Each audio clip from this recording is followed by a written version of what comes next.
So hi guys, today we will start with C++। तो हम लोग यहाँ चैप्टर 1 स्टार्ट करने वाले हैं। तो चलिए देखते हैं फंडामेंटल्स क्या क्या है। तो this chapter describe the fundamental characteristics of the object oriented C++ programming language. In addition you will be introduced to the steps necessary for creating a fully functional C++ programme. तो इस chapter में हम लोग देखेंगे कि fundamental characteristic क्या क्या है ऑब्जेक्ट ओरिएंटेड प्रोग्रामिंग का। तो ऑब्जेक्ट ओरिएंटेड प्रोग्रामिंग क्या है होता है हम लोग वो भी देखेंगे। In addition you will be introduced to the steps necessary for creating a fully functional C plus program. तो आपको सी प्लस प्रोग्राम कैसे बनाया जाता है वो सिखाया जाएगा। The examples provided will help you retrace the steps and also demonstrate the basic structure of a C plus programme.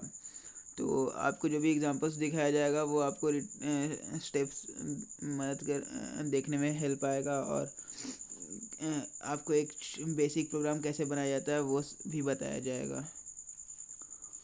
So development and properties of C plus plus. तो कैरेक्टरिस्टिक क्या है वो देख लेते हैं। तो सी प्लस प्लस, तो सी universal है, ये हर जगह काम आता है, एफिशिएंट है, फिर क्लोज टू द मशीन है, फिर पोर्टेबल है। तो ये सब आपका एडवांटेज आता है सी का। फिर आपका ऑब्जेक्ट ओरिएंटेड प्रोग्रामिंग है, आपको इसमें डाटा एक्सट्रैक्शन देता है, डाटा हाइडिंग का ऑप्शन देता है, इनहेरिटेंस देता है, फिर पॉलीमॉर्फिज्म देता है। ये सब आपको ओपी प्रोवाइड करता है। फिर एक्सटेंशंस जो है, एक्सेप्शन हैंडलिंग है, और फिर टेम्पलेट्स है, ये दोनों चीज़ आपको प्रोवाइड होता है। तो ये सब क्या है हम लोग सब डिटेल में पढ़ेंगे आगे। फिर development and properties of C plus plus. तो हिस्टोरिकल पर्सपेक्टिव,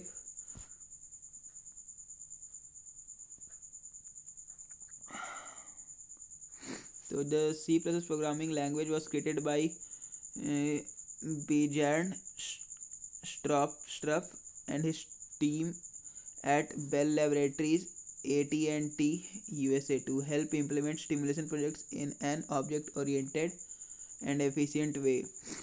तो स्मूथ तरीके से काम करने के लिए ये बनाया गया है। The earliest version which were originally referred to as C with classes date back to 1980। 1980 में सी आपका आया था। As the name C++ implies, C++ was derived from the C programming language plus plus as a increment operator in C. तो plus plus आपका सी में increment operator के तौर पे यूज़ किया गया है। As early as 1989 an ANSI committee, American National Standard Institute was founded to standardize the C++ programming language. The aim was to have as many compiler vendors and software developers as possible agree on a unified description of the language in order to avoid the confusion caused by a variety of dialects। तो इसमें क्या था कि जितना भी हो सके vendors और सॉफ्टवेयर डेवलपर को एग्री करना था ताकि कंफ्यूजन किसी तरह का ना आए। अलग अलग इतना सारा लैंग्वेज में आ चुका है इसीलिए। In 1998, the ISO International Organization for Standardization approved a standard for C++, ISO IEC 14882। तो चलिए अब देखते हैं कैरेक्टरिस्टिक क्या है। वैसे इसमें ये बोला है कि 1998 में ISO बना था, इंटरनेशनल स्टैंडर्ड ऑर्गेनाइजेशन, इसको अप्रूव किया था C++ को। तो कैरेक्टरिस्टिक देख लेते हैं। Characteristics of C plus plus. C plus plus is not a purely object oriented language but a hybrid that contains the functionality of the C programming language. तो ये पूरा ऑब्जेक्ट ओरिएंटेड प्रोग्रामिंग नहीं है, उससे ज़्यादा ही है, बल्कि ये एक हाइब्रिड जिसमें सी प्रोग्रामिंग का सारा फंक्शनैलिटी कंटेन होता है। मतलब ये एक एडिशन से किया गया, सी इसका एक सबसेट है, ये सुपर सेट हो गया एक तरह से। This mean that you have all the feature that are available in C. तो सी में जितना भी फीचर है वो सी प्लस प्लस में आपका आता है। यूनिवर्सली यूजेबल मॉड्यूलर प्रोग्राम, तो कहीं भी यूज़ हो सकता है इसका मॉड्यूलर प्रोग्राम्स। एफिशिएंट है, आसान है, क्लोज टू द मशीन है, फिर portable programs for various platform, तो इसमें बहुत सारे प्लेटफॉर्म्स पे इसका प्रोग्राम रन किया जा सकता है. The large quantities of existing C source code can also be use in C plus plus program. तो जितना भी सी का कोड है वो सी प्लस में भी यूज़ हो किया जा सकता है बहुत सारा, ज़्यादातर. C plus supports the concept of object oriented programming और ओओपी फॉर शॉर्ट. तो इसमें ओओपी का सपोर्ट है. तो ओओपी का आपका कैरेक्टरिस्टिक क्या क्या इसमें प्रोवाइड करता है. Data abstraction, that is the creation of classes to describe objects. मतलब हम लोग क्लास बनाते हैं ऑब्जेक्ट्स को डिफाइन करने के लिए. डाटा इनकैप्सुलेशन होता है इसमें for controlled access to the object data. Object data को का कंट्रोल रखने के लिए डाटा इनकैप्सुलेशन किया जाता है. Inheritance by creating derive class. तो इसमें डेराइव क्लास क्रिएट किया जाता है इंक्लूडिंग मल्टीपल डेराइव क्लास. बहुत सारे डेराइव क्लास हो सकता है इसमें. फिर पॉलीमॉर्फिज्म का भी इसमें आपको एडवांटेज फीचर मिलता है. That is the implementation of instructions that can have varying effect during program execution.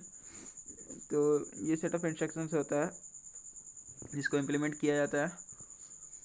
फिर various handling elements were added to C plus plus such as reference, templates and exception handling. तो इसमें ये सब add किया गया था C plus plus में, reference, templates को और exception handling. Even though these elements of the language are not strictly object oriented programming features, they are important for efficient programming implementation. तो इसमें क्या है कि इवन दो, हालांकि these elements of the language are not strictly object oriented. तो ये सब object oriented features पे नहीं है. ये प्रोग्रामिंग को और स्मूथ बनाने के लिए ये सब यूज़ होता है.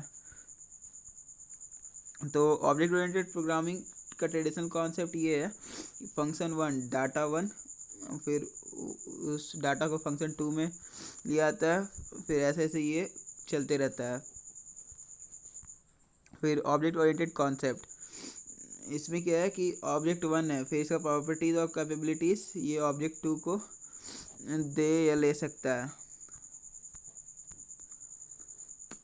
फिर आता है आपका ट्रेडिशनल प्रोसीड्यूरल प्रोग्रामिंग. तो in traditional procedural programming data and functions subroutines procedures are kept separate from the data they process. तो ये दोनों को अलग रखा जाता था. This has a significant effect on the way program handles data. तो इसका बहुत असर पड़ता था कि कैसे प्रोग्राम डाटा को हैंडल कर रहा है. The programmer must ensure that data are initialized with suitable values before use and that suitable data are passed on to a function when it is called. तो प्रोग्रामर्स को ये पैसे initialise करना पड़ता था डाटा को एक सुटेबल वैल्यूज़ से, और देखना पड़ता था जब फंक्शन कॉल हो तो उसको यूज़ किया जा सके. The data representation is change, अगर डाटा को चेंज किया जाए, example if record is extended और बढ़ाया जाए, the corresponding function must also be modified. तो फंक्शन को मॉडिफाई करना पड़ता था. Both this points can lead to errors and neither support low program maintenance requirement. तो बार बार प्रोग्राम मेंटेनेंस का लो नहीं था, मेंटेनेंस हाई था और एरर भी हाई था. फिर आते हैं ऑब्जेक्ट्स पे. ऑब्जेक्ट्स क्या है? Object oriented programming shifts the focus of attention to the objects. तो नाम में ही है ऑब्जेक्ट ओरिएंटेड प्रोग्रामिंग, तो इसका सारा से फोकस ऑब्जेक्ट पे होता है. That is to the aspect on which the problem is concentrated. तो जिस प्रॉब्लम को देखा जाएगा उस पर ये कंसनट्रेट करेगा, जो भी प्रॉब्लम होगा. अब program design to maintain bank account would work with data such as balance, credit limits, transfer, interest calculations and so on. An object representing an account in a program will have properties and capabilities that are important for account management. तो हम लोग एक bank account का programme होगा तो वो ये सब चीज़ balance, credit limit, transfer, interest calculations ये सब देखेगा. तो अगर एन ऑब्जेक्ट रिप्रेजेंटिंग अकाउंट को हम लोग एक ऑब्जेक्ट मानते हैं तो वो उसका सारा प्रॉपर्टी वो ऑब्जेक्ट के पास रहेगा और वो सारा कैपेबिलिटीज़ रहेगा अकाउंट को मैनेज करने के लिए. तो यहाँ आता है अब ओओपी. ऑब्जेक्ट कंबाइंड डाटा मतलब जो भी डाटा रहेगा, एंड फंक्शन मतलब properties and capabilities. A class defines a certain object type by defining both the properties and capabilities of the object of that type। तो एक क्लास को define किया जाता है एक सर्टेन ऑब्जेक्ट, अगर एक टाइप का ऑब्जेक्ट है तो उसको एक क्लास में डाल दिया जाता है जिसका एक सर्टेन प्रॉपर्टीज रहेगा और कैपेबिलिटीज रहेगा। Object communicate by sending each other message. तो दो ऑब्जेक्ट मैसेज भेज के एक दूसरे से कम्युनिकेट करता है, which in turn activate another object capabilities. तो दूसरा ऑब्जेक्ट का कैपेबिलिटीज़ अपने आप स्टार्ट हो जाता है, एक्टिवेट हो जाता है। तो एडवांटेजेस क्या है ओओपी का वो हम लोग देख लेते हैं। तो advantages of OOP, object oriented programming offer several major advantage to software development, reduce susceptibility to errors and object control access to its own data। तो ऑब्जेक्ट कंट्रोल जो भी ऑब्जेक्ट होगा वो अपने डाटा को कंट्रोल कर सकता है। More specifically an object can reject erroneous access attempts. तो जितना भी एरर अटेम्प्ट होगा वो उसको क्या बोलते हैं, रिजेक्ट कर सकता है।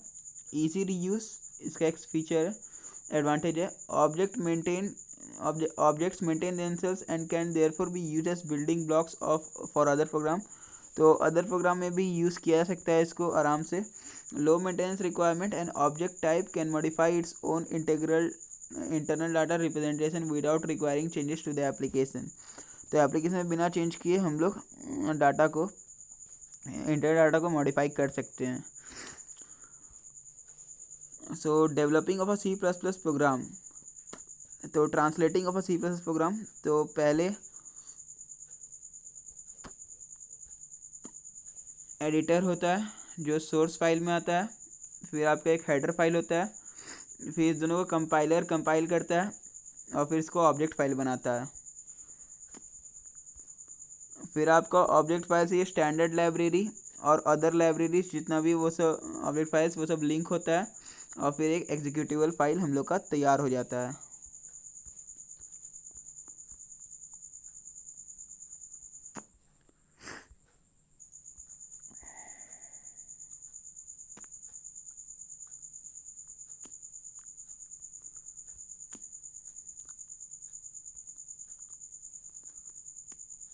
तो ये 3 स्टेप्स आपको रिक्वायर होता है। The following 3 steps are required to create and translate a C++ programme. तो ये 3 स्टेप आपको ज़रूरी होता है C++ प्रोग्राम को बनाने में और उसको फिर ट्रांसलेट करने में। First, a text editor is use to save the C++ program in a text file. एक टेक्स्ट एडिटर का यूज़ होता है जिसको टेक्स्ट फाइल, आप कोई प्रोग्राम को पहले आप टेक्स्ट एडिटर में टेक्स्ट फाइल में लिखते हैं। In other words the source code is save to a source file. आप पहले से सोर्स फाइल में उस सोर्स कोड को लिखते हैं, मतलब प्रोग्राम को जो भी कोड होता है तो सोर्स कोड बोलते हैं। In larger projects the programmer will normally use modular programming. तो अगर प्रोजेक्ट्स बहुत बड़ा है तो मॉड्यूलर प्रोग्रामिंग का हम लोग हेल्प लेते हैं। मॉड्यूलर प्रोग्रामिंग क्या है वो हम लोग समझेंगे। This mean that the source code will be stored in several source file that are edited and translated separately. तो अलग अलग मॉड्यूल बना के प्रोग्रामिंग किया जाता है, मतलब बिट्स में उसको तो डिवाइड किया जाता है, तो इसको मॉड्यूलर प्रोग्रामिंग बोलते हैं। फिर आपका सेकेंड स्टेप आता है, the source file is put through a compiler for translation. तो जो आपका सोर्स फाइल होगा वो एक कंपाइलर में पुट किया जाएगा ट्रांसलेशन करने के लिए। If everything works as planned, अगर कोई एरर नहीं आया जैसा हम लोग चाहे थे वैसा आया, and object file made up of machine code is created, तो एक मशीन कोड में बन जाएगा जो जिसको कंप्यूटर समझ सके, एक ऑब्जेक्ट फाइल बन जाएगा। तो उसके बाद the object file is also refer to as module. Object file को हम लोग मॉड्यूल भी बोलते हैं। फिर आपका स्टेप 3 आता है, finally the linker combines the object file with other modules to form an executable file. तो जितना भी मॉड्यूल आपका बना हुआ होगा वो एक लिंकर आपको उस सारा सबको कंबाइन कर देगा कि वो छोटा छोटा प्रोग्राम या मॉड्यूल आपका एक प्रोग्राम बन जाए। These further modules contain functions from standard libraries or parts of the program that have been compiled previously. तो जो पहले से कंबाइन होगा वो उसके साथ कंबाइन कर देगा अगर इसमें ज़रूरत पड़ेगा तो. It is important to use the correct file extension for the source file's name. तो आपको करेक्ट एक्सटेंशन यूज़ करना बहुत ज़रूरी है जो भी आपका सोर्स फाइल होगा. Although the file extension depend on the compiler you use. तो लेकिन सबसे डिपेंड करता है आपका कि आप कौन सा कंपाइलर यूज़ कर रहे हैं. The most commonly found file extensions are .cpp and .cc. तो ये आपका सबसे ज़्यादा यूज़ किया जाता है .cpp and .cc. Prior to compilation, header files, which are also referred to as include files, can be copied to the source file. तो आपका ये आराम से सोर्स फाइल में कॉपी हो सकता है जो भी आपका यहाँ रहेगा. Prior to compilation the header files होगा जो आपको which are also refer to as include files. तो हेडर फाइल्स को इंक्लूड फाइल भी बोलते हैं. तो ये आपका सोर्स फाइल में कॉपी किया जाता है. Header files are text files containing information needed by various source files, for example type definition or declaration of variables and functions. तो ये तो टाइप डिफिनेशंस होगा या डिक्लेरेशंस होगा वेरिएबल और फंक्शंस का जो कि आपका वेरियस सोर्स फाइल्स में रहता है जो आपका हेडर फाइल में स्टोर होगा.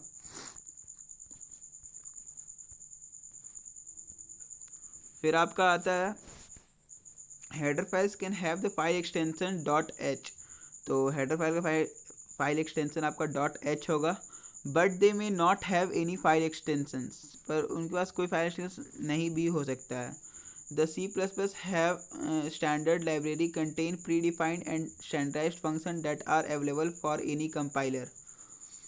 तो C++ स्टैंडर्ड लाइब्रेरी जो आपका होगा वो उसमें पहले से प्री डिफाइंड और स्टैंडर्ड फंक्शंस अवेलेबल होगा कोई भी कंपाइलर के लिए. Modern compilers normally offer an integrated software development environment. तो जो आपका आज के डेट में कंपाइलर्स आ रहे हैं उसमें इंटीग्रेटेड सॉफ्टवेयर डेवलपमेंट इन्वायरमेंट होता है IDE which combine the step mention previously into a single task. तो आपका ये बहुत सारा स्टेप्स को एक में कंबाइन करने की मदद करता है एक सिंगल टास्क में. A graphical user interface is available for editing, compiling, linking, running the application. Moreover, additional tools such as debugger can be launched. तो आपका एक ग्राफिकल यूज़र इंटरफेस अवेलेबल रहता है एडिटिंग के लिए, कंपाइलिंग के लिए, लिंकिंग के लिए और रन के लिए. और आप चाहें तो एक डिबगर भी लॉन्च कर सकते हैं. फिर आपका यहाँ आता है एक note. If the source file contain just one syntax error the compiler will report an error. Additional error message may be shown if the compiler attempt to continue despite having found an error. So when you are troubleshooting a program, be sure to start with the first error shown. तो आपको जैसे ही पहला error दिखाएगा आपको उसको ठीक करने का कोशिश करना है ताकि आपको आगे एरर ना दिखाए. In addition to error messages the compiler will also issue warnings. तो एरर मैसेज को छोड़ के आपको वार्निंग्स भी प्रोवाइड किया जाएगा. A warning does not include a syntax error but merely draws your attention to a possible error in the program's logic such as the use of an non-initialized variable. तो ये आपका error logic नहीं होता है mainly. ये आपको बताता है कि आपका प्रोग्राम में लॉजिक सही नहीं है जैसे कि आप कोई वेरिएबल को इनिशलाइज नहीं किए हैं. तो ये सब आपका वार्निंग्स में बताता है. तो इतना हुआ हम लोग का अभी तक. अब हम लोग अब बिगनर्स C++ प्रोग्राम को हम लोग आगे पढ़ेंगे नेक्स्ट वीडियो में. तो ये मेनली ये है कि एक बिगनर C++ प्रोग्राम कैसे बनाएगा वो हम लोग सीखेंगे. ये कैसा होता है हम लोग सब देखेंगे नेक्स्ट वीडियोज़ में. So thank you guys.